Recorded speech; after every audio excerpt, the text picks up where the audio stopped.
ഈ ഒരു വീഡിയോ നോമ്പ് തലേന്നത്തെ വീഡിയോ ആണ് കേട്ടോ. അപ്പോൾ കാക്കു വന്നിട്ടുണ്ടായിരുന്നു. എല്ലാവരും ചോദിച്ചിട്ടുണ്ട് കാക്കു നോമ്പിന് നിന്നില്ലേ, നോമ്പ് തുറക്കാൻ നിന്നില്ലേ, നോമ്പിന് ലീവില്ലേ എന്നൊക്കെ. കാക്കുന് നോമ്പിന് ലീവില്ല. കാക്കു നോമ്പിൻ്റെ തലേ ദിവസം വന്നിട്ട് പിറ്റേ ദിവസം രാവിലെ പെൽച്ചക്ക് ചോറ് വെച്ചിങ്ങാണ്ട് പോയി കേട്ടോ. അപ്പോൾ നമ്മളിപ്പോൾ പോയിക്കൊണ്ടിരിക്കുന്നത് ആര്യമ്പാവിലോട്ടാണ്. ഹൈപ്പർ മാർക്കറ്റിലേക്കാണ് കേട്ടോ പോകുന്നത്. അപ്പോൾ ആദ്യം ഒന്ന് അവിടെ ഇറങ്ങി ATM-ലൊന്ന് കയറി എന്തെങ്കിലുമൊക്കെ വാങ്ങണ്ടേ. അവിടെ പോയി ചിറിച്ചടിച്ച് കൊടുത്തു കഴിഞ്ഞാൽ ഒരു തരില്ലല്ലോ.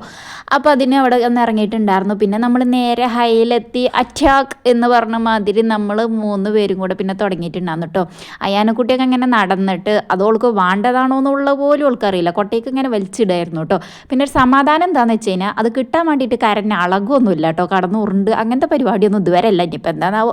അപ്പോൾ ഇതാ എല്ലാവരും ചോദിക്കും ഞാൻ തിരുമ്പണ സോപ്പ് ഏതാണ്, പവർ സോപ്പ് ഉണ്ടാണ് കേട്ടോ തിരുമ്പൽ. അപ്പോൾ അതൊക്കെ എടുത്തിട്ടുണ്ടായിരുന്നു. പിന്നെ പെൺകുട്ടികൾ ഭാഗത്തേക്ക് വന്നതിന് ഇവാൻ്റെ സ്വഭാവം മാറും കേട്ടോ. സ്വഭാവം മാറുമല്ല, അങ്ങനെ അതെടുക്കട്ടെ ഇപ്പം ചെയ്യുക, ഇതെടുക്കട്ടെ ഇപ്പം ചെയ്യാൻ പറഞ്ഞാണ്ട് ഇങ്ങനെ നടന്നുകൊണ്ട് സ്റ്റിക്കറുകളും ഓരോ ചെറിയ കാർഡും ബുക്കും ഒക്കെ. ഇപ്പോൾ എസ്തെറ്റിക് ബുക്സ് എന്നൊക്കെ പറഞ്ഞിട്ട് കുറേ എണ്ണം ഉണ്ടല്ലോ. അങ്ങനത്തെ കുറേ അവിടെ കണ്ടിട്ട് അതുകൾ കുറേ ഇങ്ങനെ എടുക്കട്ടെ എന്നൊക്കെ ചോദിച്ചിട്ട് ഒരു ബുക്ക് എടുത്ത് കൊടുത്തിട്ടുണ്ടായിരുന്നു.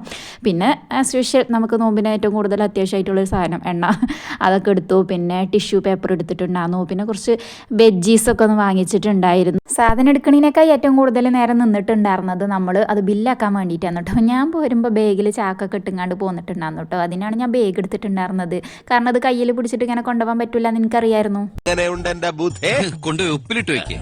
ിട്ടില്ല എന്നുണ്ടെങ്കിലും ബുദ്ധി എങ്ങനെയുണ്ട്, അതുകൊണ്ട് ഇപ്പോൾ സുഖമായില്ലേ സാധനം കൊണ്ടുപോകാൻ വേണ്ടിയിട്ട്. തിരിച്ചു വരുമ്പോൾ ഞാൻ കാക്കുനോട് ചോദിച്ചു സാധനം വാങ്ങിയിൽ വല്ലതും ബാക്കിയുണ്ടെങ്കിൽ എന്തെങ്കിലുമൊക്കെ തട്ടിയിട്ട് പോകായിരുന്നു എന്നുള്ളത്. കാക്കുനെ അപ്പോൾ ഇങ്ങനെ ആലോചിച്ചു 4 ഷവർമ്മ കഴിച്ചാലോ, 4 ഷവർമ്മയും 4 ജ്യൂസും 500-ന്റെ മുകളിൽ ചാടും. അപ്പോൾ പിന്നെ ഹാഫ് മന്തി കഴിക്കാമെന്ന് പറഞ്ഞിട്ട് നമ്മൾ ഇതാ മന്തിക്കടയിൽ കയറിയിട്ടുണ്ട് കേട്ടോ. കൊമ്പത്തുള്ള റവാബിയിലാണ് കയറിയിട്ടുള്ളത്.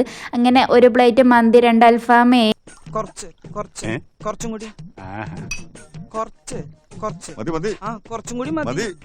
അങ്ങനെ വാപ്പാൻ്റെയും മക്കളൊക്കെ ഇടൽ കഴിഞ്ഞിട്ട് പിന്നെ ഞാനിതാ എൻ്റെ അംഗം തുടങ്ങിയിട്ടുണ്ട് കേട്ടോ. അയാം സോറി കളി. എല്ലാവരും നോൽമ്പ് നോറ്റും കണ്ട് മന്തി നുള്ളണ അൽഫാമ് നുള്ളണ കാണുമ്പോൾ സോറി വീഡിയോ ഇടല്ല, വേറെ കോലല്ല. എന്തായാലും അടുത്ത വീഡിയോ ആയിട്ട് ഞാൻ ഇങ്ങനത്തെ ഒന്നും ഇല്ലാത്ത വീഡിയോ ആയിട്ട് വരാം കേട്ടോ.